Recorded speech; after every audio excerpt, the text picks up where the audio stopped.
Good afternoon, everybody. We're so excited that you're all joining us today. My name is Paul Davidson. I'm the Community and Program Coordinator at the Coalition of Urban and Metropolitan Universities. And we're excited to co-host this webinar with the Democracy Collaborative. And this webinar wouldn't be possible without the support and collaboration from Samantha Evans, who is the Community Development Advisor for Workforce Development at the Federal Reserve Bank of St. Louis. We've actually been working with her since December, planning with her a sessions for the Anchor Learning Network. We were supposed to be in St. Louis today, but of course the world has completely changed since then. So that's kind of what led us to this session this afternoon. But having said that, I'm very pleased to welcome our panelist, Daniel Paul Davis, who is the Vice President and Community Affairs Officer at the St. Louis Federal Reserve Bank. In this role, he leads the St. Louis Fed's Community Development Department's effort to support low-income and underserved individuals and communities.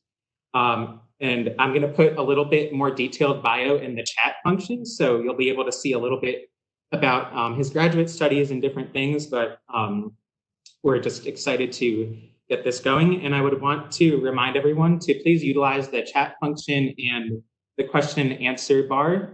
We're going to have a pretty significant amount of time at the end of the session for open dialogue and discussion about how to best utilize some of these resources and how to continue getting this work going forward. Thanks so much, Paul. It's really, it's great to be with everyone here, and just want to take a moment and thank Paul for his leadership and pulling this together, as well as working with Julia at the Democracy Collaborative, and of course, Sam Evans, my colleague at the Federal Reserve Bank of St. Louis, who really is our guru on workforce issues. So Sam, thanks for all of your work to partner with CUMU and the Democracy Collaborative.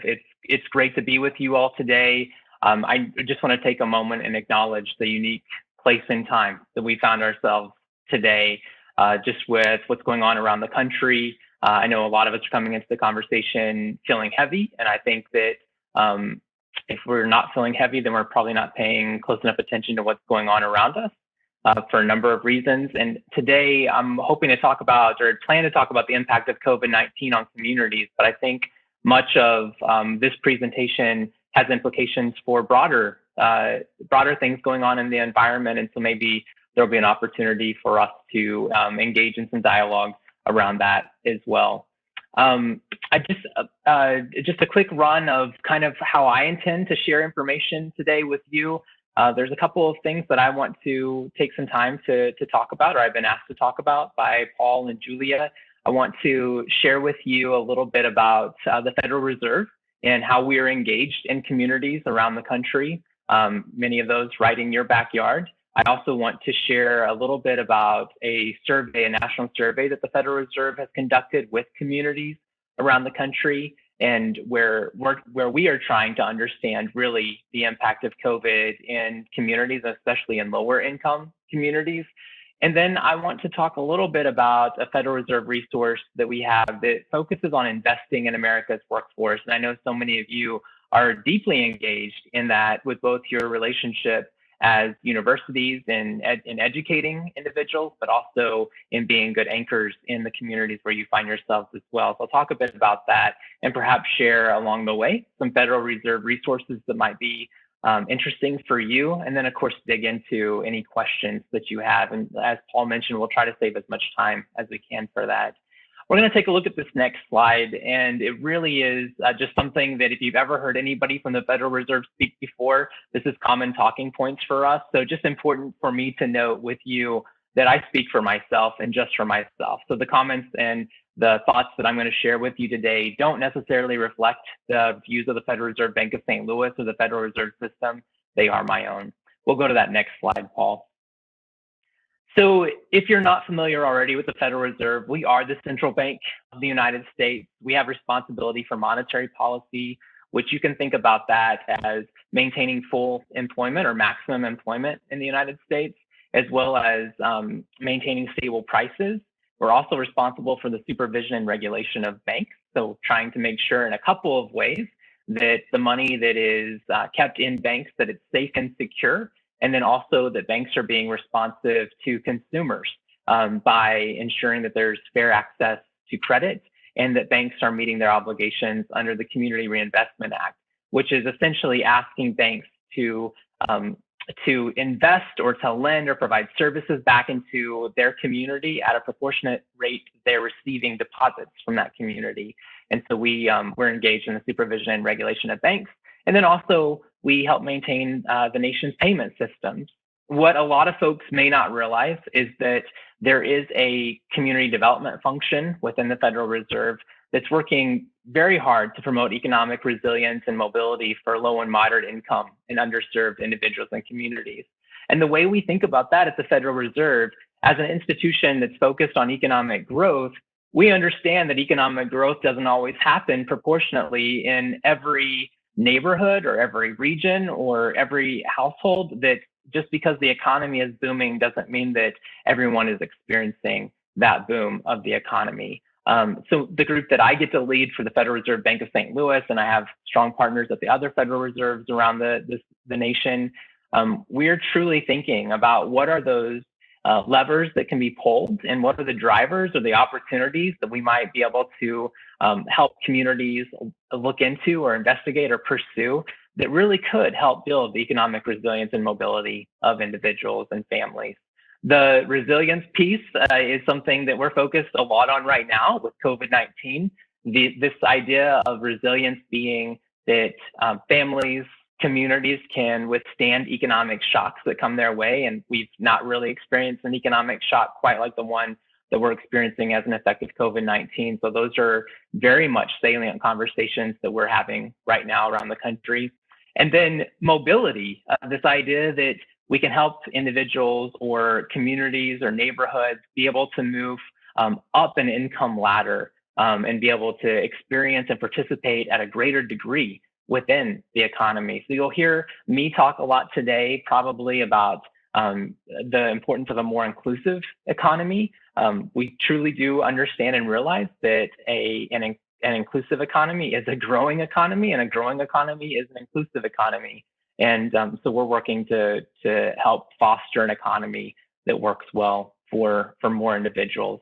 If you're not informed about what's going on at your local reserve bank, this map here on this slide might just help you see which reserve bank is doing work in your backyard. There's 12 Federal Reserve banks across the country. We're each independent. It was set up this way 107 years ago so that there would be a strong understanding of regional economies and the variations that take place around the country.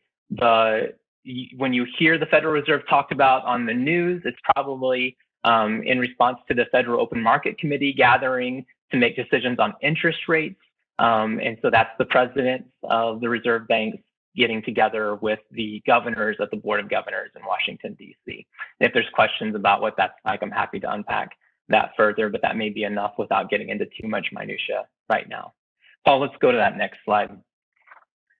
I just wanted to take some time and share that the Federal Reserve, and especially our community development group, is regularly engaged in trying to understand and monitor what's happening in communities. We view one of our most important roles as the Federal Reserve as being brokers of information. We are by design an evidence-based, objective, nonpartisan institution. There's quite a bit of research that takes place within our walls, and our community development group does a lot of research in the community as well, so some more applied research. We're trying to understand what those trends may be of what the greatest challenges are in communities, and then trying to bubble that up from a region up to a national level to try to inform policymakers and decision makers about what can be done, what opportunities could be pursued to better promote that economic resilience and mobility that I mentioned earlier. We also, we focus on sharing that information. We focus on gathering individuals together who may not be used to sitting at the same table to have conversations and convene to talk about what can be done. And so the folks that we work with tend to range from folks like you, universities, to financial institutions, to government players, the nonprofit or community-based organizations that are boots on the ground, philanthropy, other funders. We look for opportunities to bring all of them together. So when COVID-19 hit, it was late February, early March, I remember having a conversation with some of my colleagues around the country, saying that we needed to have a better understanding of how this is going to play out in lower income communities specifically. I've been with the Federal Reserve for about 11 years now. And one of the lessons we learned when I joined the Federal Reserve just after the economic recession was that we had very good anecdotal information about how communities were recovering or not recovering from the economic recession of 2008, 2009, but we didn't have good kind of data on what was happening for communities nationwide that we could really use for comparison purposes. And so we set up a survey very quickly within about 3 weeks of COVID becoming a pretty significant economic driver around the country, and tried to understand really what the impact was of COVID. So Paul, you can go to this next slide. And these next two slides are more in there for you so that you can, if you're reflecting back on this later or you're taking a look at this presentation, you might have this context without my words. But early April, we conducted a survey fielded nationwide. We got just shy of 3,900 responses to that survey. What you should understand is that the respondents to this survey have a lens that's focused on lower income communities. So while you won't see lower income communities called out in these slides specifically, or if you checked out the report that's available online, what you will need to understand is that by nature of the work that our community development programs do, the individuals who are asked to respond to this survey are individuals who are largely working in lower income communities or have that lens. Paul, we can go to that next slide. Key takeaways, I'm going to walk through these as we go, so we can go to that next slide as well. So we ask respondents, at this point in time, what level of disruption is COVID-19 having on economic conditions in communities you serve? And this is early April. We're actually, next week, we roll back out with the second round of the survey to understand how dynamics may be changing. And so early April, perhaps no surprise, you've got over 90% of respondents who are saying that they're experiencing significant disruption in their community. Almost 70% of those say they expect recovery to be difficult, which perhaps is no surprise, as in early April, there's still a lot of uncertainty. In early April, we certainly were at even another level of uncertainty about how this was going to unfold. We can go to that next slide, Paul. You're going to see this play out in the slides that come as well. We asked individuals to help us understand what the top impacts of COVID-19 were. This was an open response question in the first round of the survey, and the round of the survey that goes out next week. We now know the kinds of things that people say are top impacts, and so it'll be a multiple choice question for them to choose from in the next round.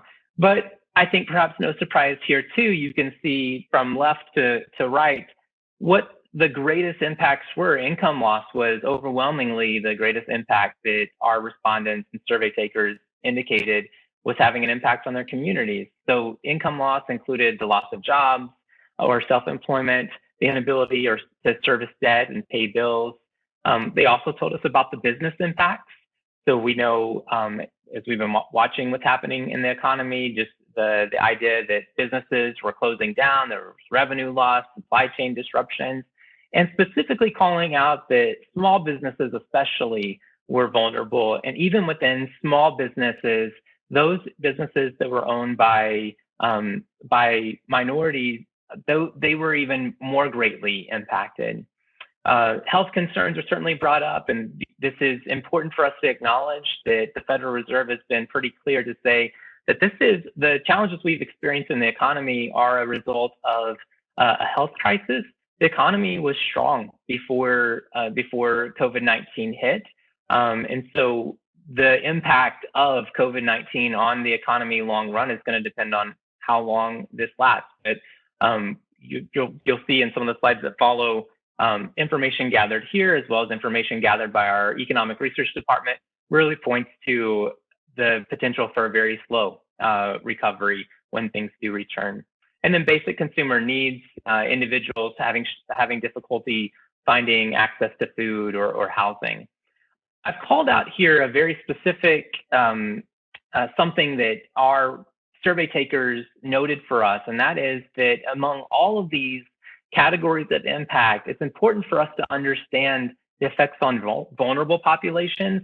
And again, we heard survey takers talk about how disparities that already existed within communities were just amplified even further as a result of COVID-19. So they call out, of course, homeless, aging populations, those without access to internet or computers, really exacerbating existing disparities. And then we know that the health data has played out that communities of color have been disproportionately impacted by COVID-19, not just health-wise, but economically too. And Paul, we can go to that next slide. So we asked the community respondents, and I'll talk more here in a minute about who these individuals are who respond to the survey, but we asked them how long do they expect it'll take for communities to return to conditions they were experiencing before the impact of COVID-19.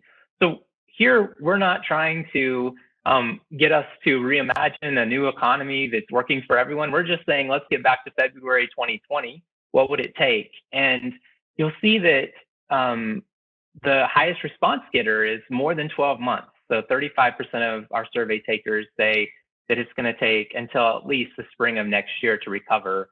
And we're curious to watch this question unfold as we pulse the survey again next week, and then as we pulse it again in August, to understand if that duration is changing or if that duration stays about the same. But 35% of respondents say it'll take longer than 12 months for COVID-19's effects to recover from those effects. We'll go to that next slide, Paul. So the remaining questions on the survey were about the entities themselves. So I'll show you, I think, a slide here in a minute, if I remember to include it in the slides, of who took the survey. And a majority of these respondents are nonprofits.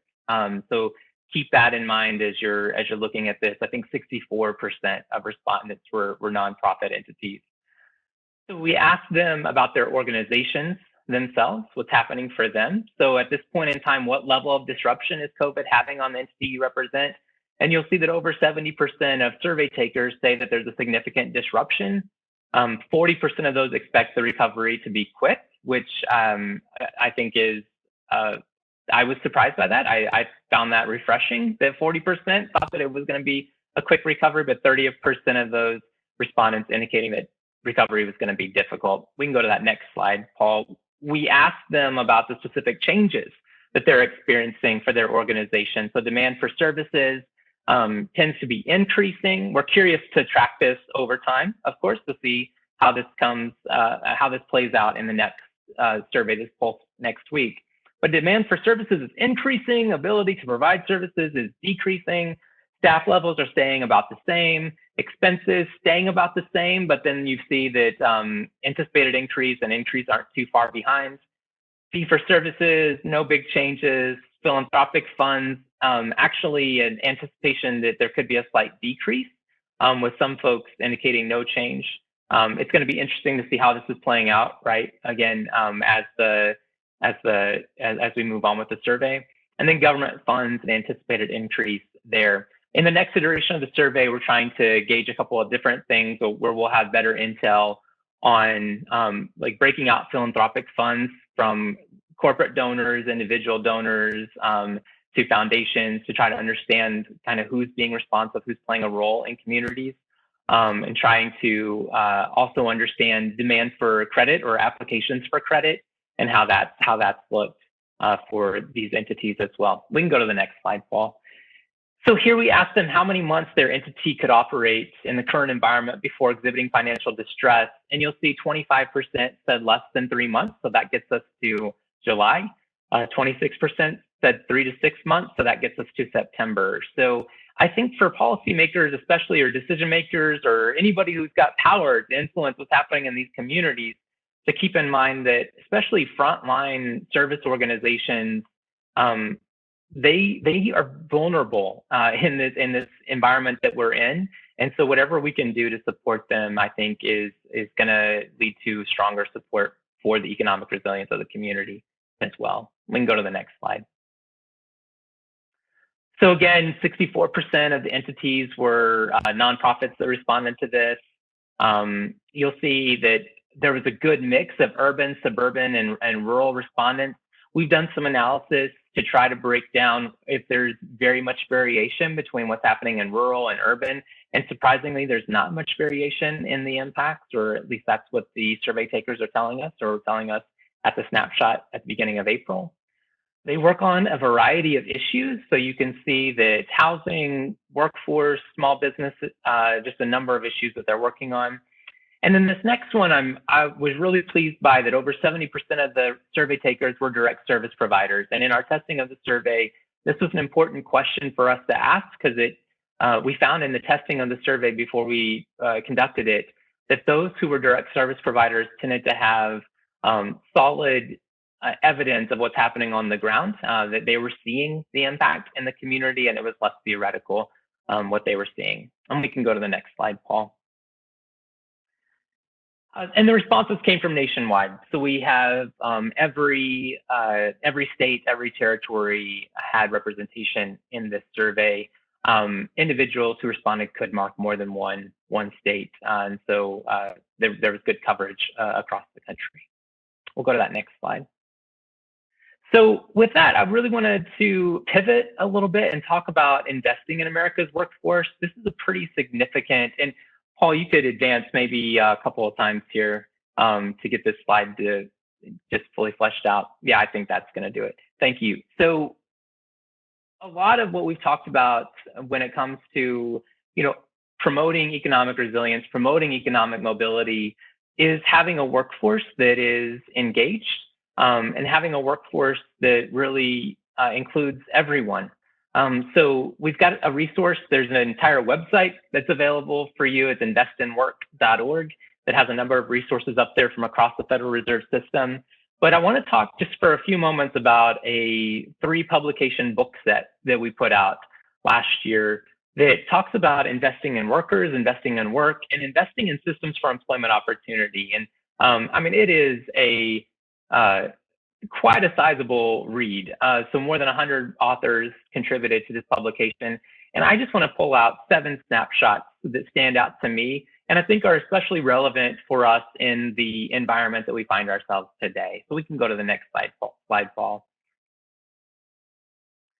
So this first snapshot is that there's this significant focus on inclusion from many of the authors in the book. And we know loud and clear that this is the most important way we can invest in our workforce, is by looking at who's on the sidelines and understanding what are the ways that we can bring them in and include them in what's happening in the economy and in the workforce.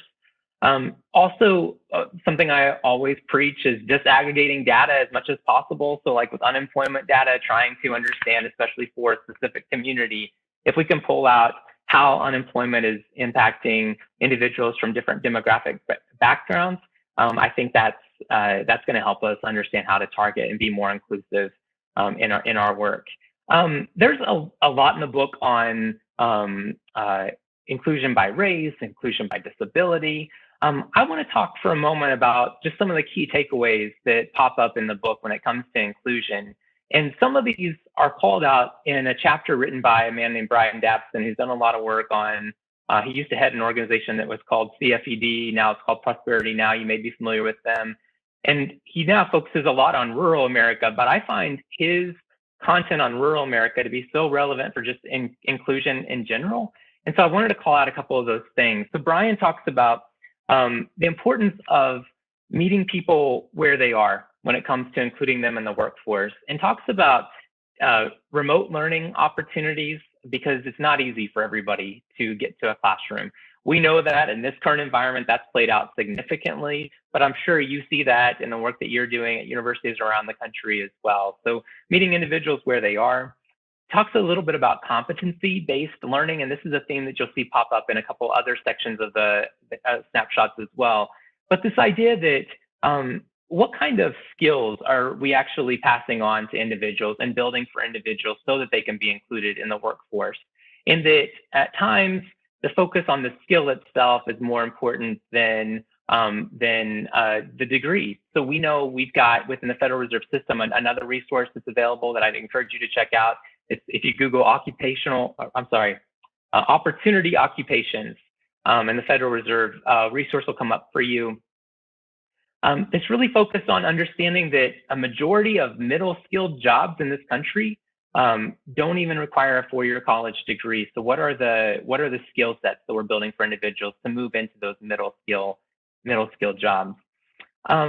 Also, this idea of lifelong learning and helping individuals understand that just the attainment of an associate or a baccalaureate or a graduate degree, that is worth celebrating. But learning takes place and needs to take place throughout our careers, and work and learning can go hand in hand. And so finding ways to make that happen, Brian notes, is really important. And then he talks about connectivity being important. So looking at, and this has come up in our responses on the COVID-19 survey, of the pockets of the country that just still don't have access to good broadband internet. And so making sure that individuals are connected both digitally, but then just in the community as well. And then innovation, so to think in new ways about training and new partnerships and tracking and responding to changes, thinking about entrepreneurship and taking an assets-based approach to work. And so the thought here on this assets-based approach is to understand that any community that we're trying to do work in has a set of assets that they bring to the table, whether that's cultural or financial or political or social capital or natural capital. And there's a really good community capital framework out there that I'm sure many of you are already familiar with. To be collaborative, and then to also think about just regionalism, which I know you're doing as universities all the day, but just thinking about who else can be at the table when we're thinking about inclusion. Paul, let's go to that next slide. So there's a great chapter in the book that talks about spatial mismatch and mobility, and understanding that if we're going to have an inclusive workforce, unfortunately, it tends that a lot of times where the jobs are and where the individuals who need to be included in the workforce are just at different points on the spectrum. And so how do we connect those? How do we invest in infrastructure? How do we invest in affordable housing and transit that really meets people where they are and connects them to jobs? You're involved. I'm singing to the choir now. You're involved in place-based economic development and workforce development. And so you know how important this is. Paul, we can go to that next slide. There's a great chapter on returning citizens and trying to understand how we can connect returning citizens to employment. There's a significant cost of high incarceration on society. And we know that fewer than half of previously incarcerated individuals are employed in the current workforce. So to be intentional about connecting returning citizens to employment. How do we do that? You come in on that. I would wish we were sitting in the same room so you could talk to me and share with me and increase my understanding of how you're doing that at your university. But the training and then connecting individuals to employment. And then, of course, housing and transit comes in again and again on a number of these points. We can go to the next slide, Paul. This one will be no surprise to you, the importance of early childhood education. And if you're looking for more information on this or trying to beef up your rationale for why your university or the neighborhoods you're working in should be investing in early childhood education, then I would encourage you to look to the Federal Reserve Bank of Minneapolis. There's a couple of chapters in this book, but there's a just huge body of work at the Federal Reserve Minneapolis on this topic. So we know that investments in early childhood education transform the workforce development pipeline. Demographers, when they sketch out how the population is going to change over the next couple of decades, right now, the 18 to 64, which is the prime working age, it increases by the number of individuals who are in that group increases about a percentage point every year. And demographers are predicting that it's actually going to start, it's going to continue to increase, but it's not going to be as big of an increase. It's going to be less than a half percentage point increase in that group of 18 to 64. So your eligible workers, you're going to have less individuals coming into that worker supply chain, which makes it all the more important to invest in the individuals who are coming into that workforce supply chain. And the best place to start, according to the research from the Federal Reserve Bank of Minneapolis, is to start with early childhood education. We know it reduces downstream costs. It supports workforce productivity decades later. It increases K through 12 performance. It increases high school graduation rates. It has a decreased effect on crime, and it has a decreased effect on health problems as well. And so you get a lot of bang for your buck. I think it's like $7 or $8 for every $1 that you invest into early childhood education. We can go on to number 5, Paul.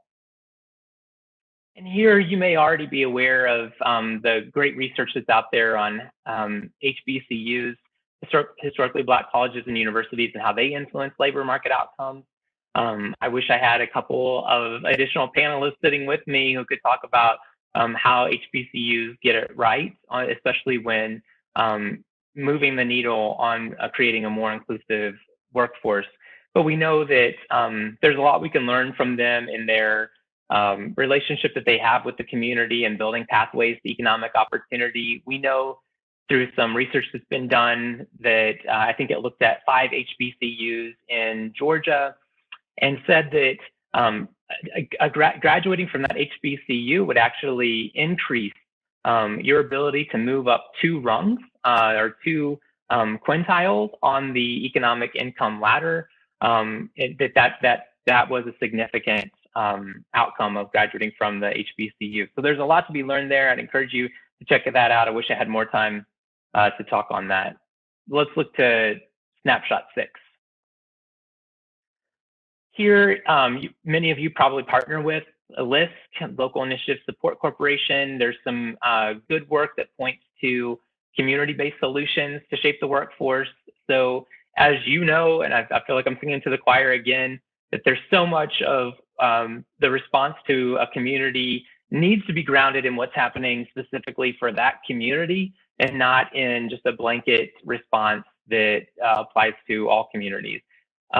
Community-based solutions, those that are taking into account what's happening in that community, are always going to be most successful. So to look to localized solutions, there's this thread of community partnerships that weave throughout community-based solutions.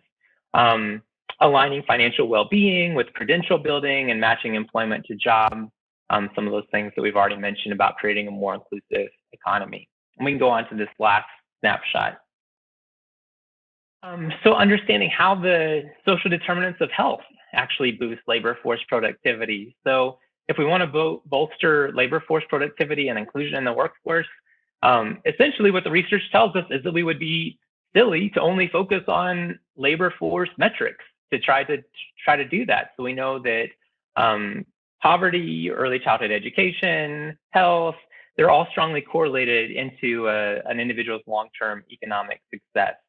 So if 1/5 of all children in the United States are born into poverty, and you break that out by racial lines, and you see that 1/3 of African-American children or 28% of Latino children, compared to 12% of white children are born into poverty, then we have to know that fate is to some degree written before you're born. And there's some good work that comes out of my team with our Center for Household Financial Stability that has actually pointed to show that they try to understand the demographics of wealth. And one of their most salient outcomes in their work points that, anywhere from 60 to 80% of an individual's wealth over time, when you compare different demographic groups, anywhere from 60 to 80% of the differences in the wealth gap are actually attributed to what the economist on my team calls unexplained phenomena, which if he were sitting here, he would say, which leads him to believe there's something structural at work or discriminatory at work. And so we have to address, we have to monitor, and we have to address indicators and metrics that may not even be traditional workforce metrics or indicators. And we can go to that next slide, Paul. So the book is at investinwork.org. You can check that out, and there's a lot of good resources there. And we'll go to that next slide. And I'll just wrap up with a couple of things. Another really good Federal Reserve resource that's out there is the Survey for Household Economics and Decision Making. They've just released their most recent data. They do this survey every year in the fall. So they conducted the survey with several thousand consumers nationwide to understand what is it or what is the state of their household economics, essentially. They conducted this in the fall. They were about ready to roll out the release of the report's results in the spring when COVID-19 came around. And so they were very astute to quickly send out a supplemental survey to about 1,000 additional consumers to try to understand how dynamics were changing as a result of COVID-19. There's a question on that survey of household economics and decision-making, or we just call it SHED. There's a question on SHED that often gets cited, and that is, what percentage of the population could come up with $400 tomorrow if they had some need that arose? Their car broke down, there was some unplanned for expense at home. Could they come up with $400, and could they pay that with cash or a cash equivalent? And we've seen over time that since the survey has begun, that it's gone from about 60% of respondents, and this is a nationally representative sample. So you could generalize this to say 60% of Americans could probably come up with $400 pretty quickly, but 40% or so would struggle to come up with that. And the most recent data, if we just looked at the fall of last year when they conducted the survey, would say that 36% of individuals wouldn't be able to come up with $400.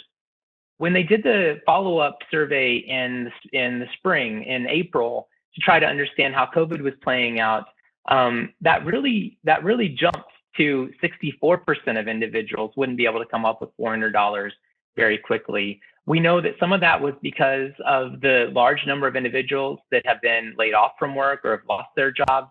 23% of the survey takers said that they had actually lost their jobs.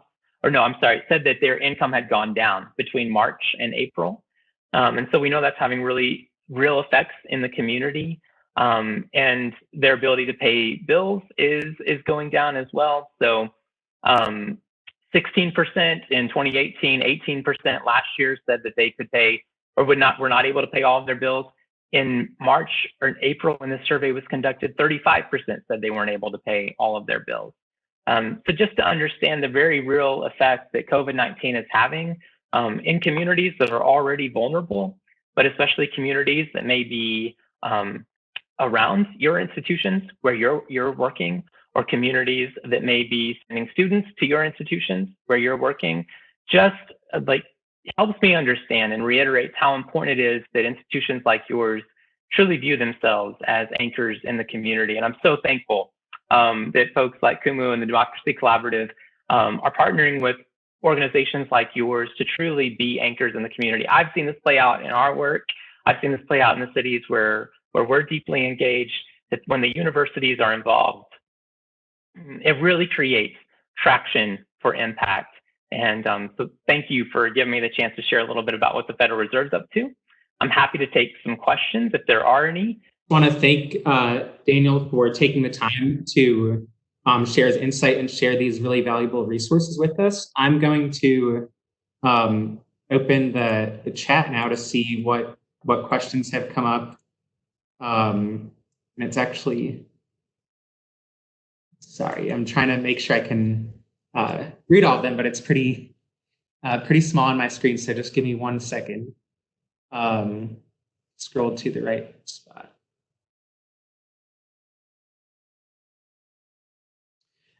So this question reads, Daniel, you mentioned several reports and additional resources that were not on your presentation. So just kind of wondering if you'll be able to share these maybe in the chat box, or you can send them to me to distribute after. Yeah, absolutely. I'll be happy to do that. We can put together a little, just one page with some links and what the resource is, and you can circulate that to your membership. We'd be happy to do that. And then there's another question that says, is the Federal Reserve providing resources for investing in workforce inclusion? So, I mean, I would think that means kind of beyond the literature out there. Yeah, so that's a great question. So I wish that the Federal Reserve had dollars that it could put out into really workforce inclusion. That's not a role we get to play. So you may hear, especially in response to COVID-19, that the Federal Reserve has created some new lending facilities. These are lending facilities that are actually created by the U.S. Department of Treasury and Congress, and the Federal Reserve's been asked to be the lender on these. That's pretty unusual. It only happens in times of crisis. So like we're in now. So in that scenario, this is the only scenario where we're actually lending money out to institutions within the community. They're non-forgivable loans, have like 4 years to be paid back. But we're not an institution that gets to distribute financial resources to others. What we do get to do is bring together funders who tend to want to come to the table when the Federal Reserve invites them. We've got it's very likely that one of the Federal Reserves in your backyard is invested in an initiative called Investment Connection that tries to connect funders to entities on the ground who are focusing on things like workforce inclusion. And so that might be a place to look. That's really our role as a broker of information, and then also convening and connecting. I wish I had a budget where I got to put dollars back into workforce inclusion. I think this is an interesting question that was talked about a little bit, but someone from one attendee is asking, how is recovery defined for that question? So I know you mentioned that it was back to quote unquote normal and not even thinking about the new normal yet, but maybe just you could go into a little bit more detail about exactly what recovery means and looks like. Yeah. So we leave that up to a subjective definition for the response takers. The Survey of Household Economics and Decision Making takes a similar view of recovery when they ask questions along those lines as well. They also ask questions about well-being, and it's we lean on subjective definitions of what those mean. If you were just asking me individually for recovery, what that means, like I'm really trying to look at and trying to gauge getting back to pre-COVID-19 experience. And in some ways, we've actually phrased questions to say before you began to experience the effects of COVID-19 as well. But yeah, it's a subjective definition. And I just want to remind everyone that they can continue to utilize the chat box or the Q&A function for additional questions. I don't see other ones right now, but something that I've been thinking of that I think will be relevant, especially for the Anchor Learning Network, is just, are there certain things that administrators that are working at these anchors can connect with the Federal Reserve on, like in addition to utilizing some of these materials? Are there certain programs that could be implemented or partnered on with individuals at their local branch of the Federal Reserve?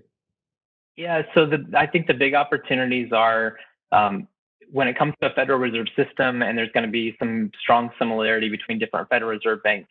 And important to note that each Federal Reserve Bank is independent, so we do come together and collaborate when we're able to. But the things that tend to be pretty common among Federal Reserve banks is this idea of investing in America's workforce, and then also the Investment Connection program. So if you're not tapped into either of those, then I think your local reserve bank would be interested in building some kind of partnership with you on that. The other opportunity that comes in is I know that my Federal Reserve Bank often partners with universities in our backyard when it comes to bringing folks together. So we're partnering on an inequality gathering coming up later in the month. It's all virtual now because that's the environment we're in, but with one of our universities on that. I know that I've been in talks about a joint research effort with another one of our universities in our footprint, and talking through how the Federal Reserve and the folks who are engaged in their anchor role as an institution can be engaged in applied research in the community surrounding the university. And so things like that, I think, are real opportunities that folks like me at other reserve banks would be interested in hearing from you. Thank you. And then we just got a bunch of questions come in, so I hope we can get to all of them before we run out of time. But I think this is a really interesting question from one of our attendees that says, I think there are many indicators that actually show that many people were left behind in the quote unquote strong economy that was described prior to COVID-19. So if you could share a little bit more about how the Federal Reserve is looking at economic inequality even during more prosperous times. Yeah, no, that's without a doubt. So one of the things that,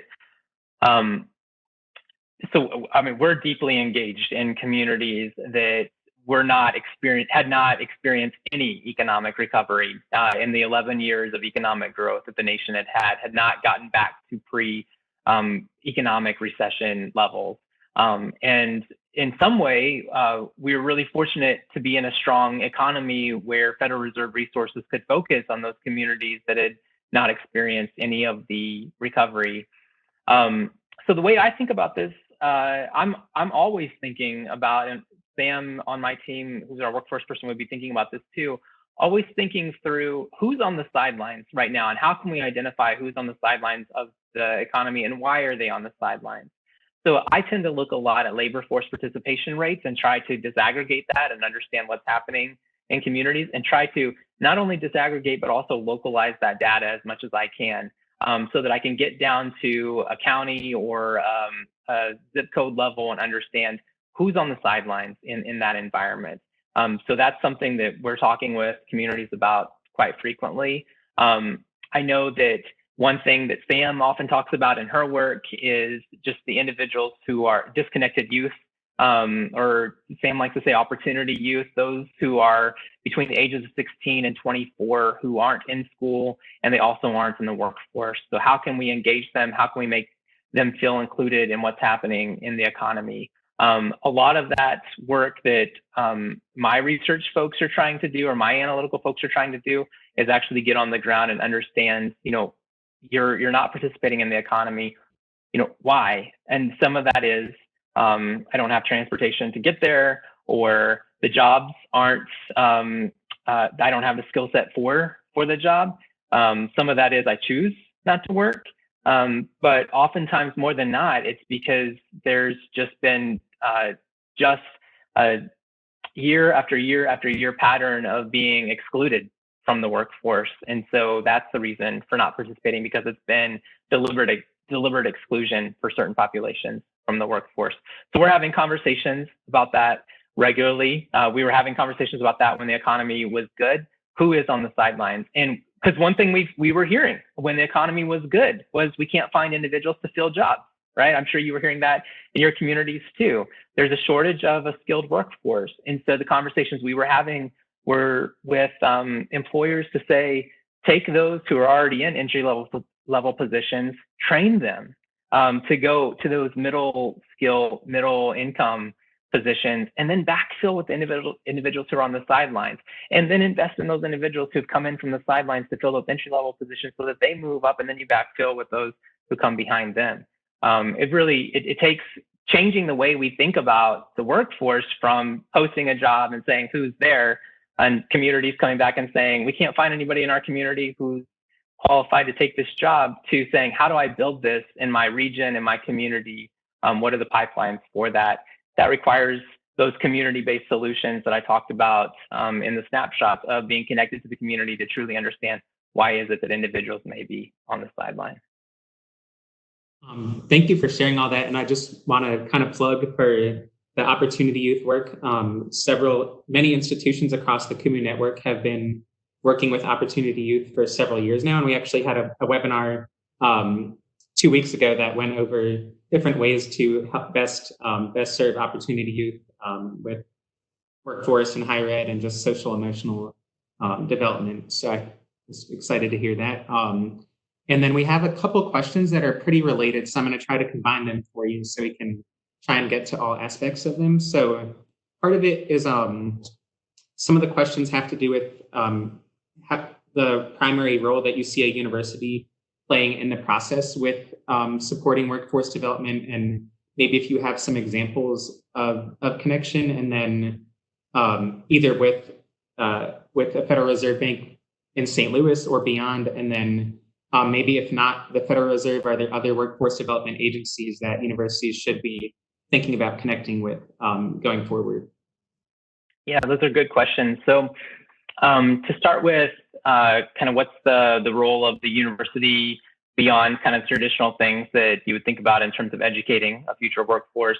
It goes back to those strategies of being an anchor institution. I feel like where you are in the community. For those, are you hiring within the community as well? Are you procuring services from those who are within the community when you have the option to do so? I think those all connect. I would place a strong light towards your ability as a research institution as well. Are your academics doing research in your local community to understand what the trends are, to understand what the opportunities are, and to understand the dynamics of why things are the way they are, and not making assumptions? Good research helps us be able to move beyond assumptions to really understanding the reality of where folks are at on the ground. So we try to do that at the Federal Reserve. And I think as an anchor and as an educational and academic institution, that's a great opportunity that's there too. Other partners to look to, I know one that we partner with frequently is the National Skills Coalition. Is putting out quite a bit of good information on just what are the real opportunities that are there. And so we've done some really good work with them. If you're in the southern part of the United States, we put together a pretty extensive report on skills building in the South and what that looks like, and some of the unique dynamics that play out in the South. And so we can send you a link to that as well. But National Skills Coalition is one of those strong partners of ours. You'll see if you were to go to this investinwork.org website, that if you just look at the table of contents and see the authors who contribute to that, you'll see a number of key national and regional players that might be in your neck of the woods as well.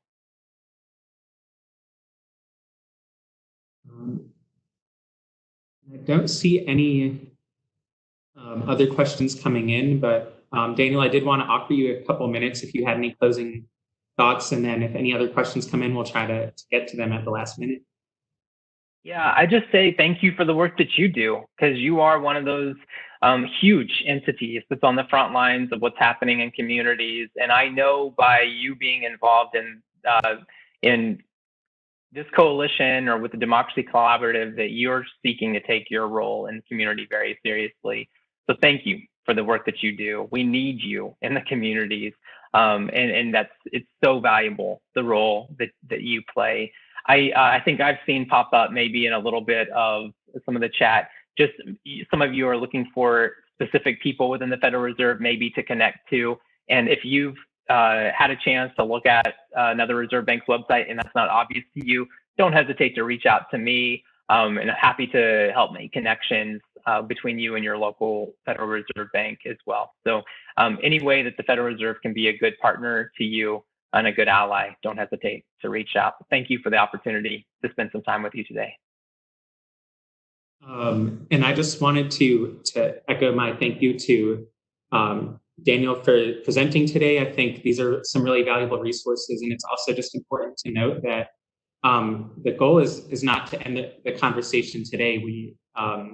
Please feel free to reach out to myself or to folks at the Federal Reserve or folks at the Democracy Collaborative. We're really here to make sure that our communities and communities have the support and guidance and research and education that they need to really address these significant economic concerns that are impacting millions of Americans and also individuals throughout the world during this really difficult time. So I just want to thank you all for taking the time to learn a little bit and connect. And we will be distributing the slides from today. So if you have any colleagues that may be interested that couldn't attend today, we hope that you'll share some of these resources with them and just keep things moving from here. But once again, thank you to Daniel and then also Samantha from the Federal Reserve. Just we couldn't have done this session without the strong collaboration. And I hope everyone has a safe and healthy week. And for those in the Anchor Learning Network, we look forward to the next couple of days of learning and growth ahead. Thank you.